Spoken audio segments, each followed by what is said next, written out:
Right guys, we have some pretty interesting news regarding the iPhone 14 models, and so let's dive into it. But first, make sure to like and subscribe for the latest Apple news and rumours, and with that being said, let's just tuck in. Right, so this report comes from Jeff Pu, a not so credible source, and so do take this with a grain of salt. So what does Jeff Pu tell us? Well, he begins with the fact we should see 120Hz panels on all iPhone 14 models. Now immediately I disagree with this because of course Ross Young, a more credible source, has made it pretty clear that the Pro models are only going to have 120Hz and the regular models are going to stick to the basic 60Hz panels we see right now. And this does make sense because of course Apple has had promotion on the iPad Pros since 2017 and they still haven't made it to other iPads. And so for promotion to only come out with the iPhone 13 series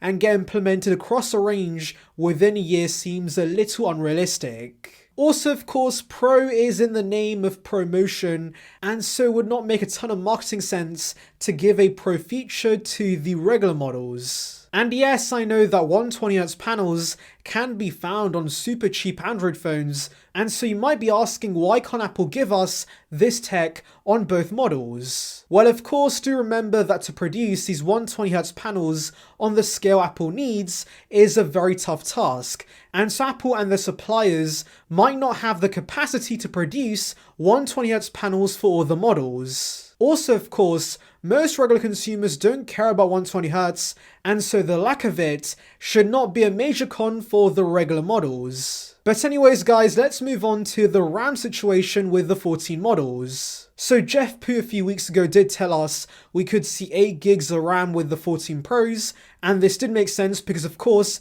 with 8K ProRes, these iPhones might need more RAM to process these very large files. Well, Jeff Pu's apparently done a supply chain check and realized that no, the Pro models are going to stick with 6 gigs and the regular 14s are now going to match the Pro. So yes, all iPhone 14 models should get the same amount of RAM, and I guess this does make sense. I mean, I've never had RAM issues with the iPhone, and this was even with 4 gigs of RAM, and so personally I don't care about this upgrade, but I do know many who do have RAM issues, and so the upgrade to 6 gigs on the regular models would be appreciated.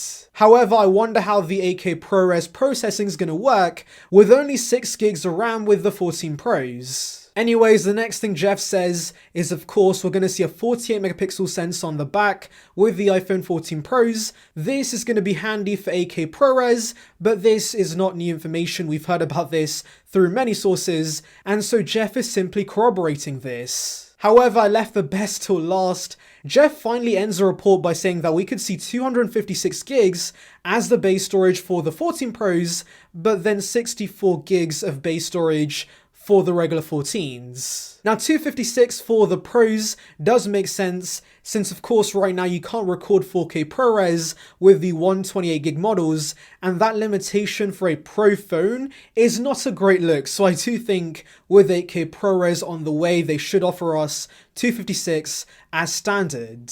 However, not gonna lie guys, I do see Apple limiting 8K ProRes to the higher storage configurations since of course that's gonna get people to spend more cash. Then again, 8K ProRes is a pretty niche feature, so I don't think that limitation for the 256 base models is gonna be a huge problem. But the confusion arises when Jeff says we should see 64 gigs of base storage with the regular 14s.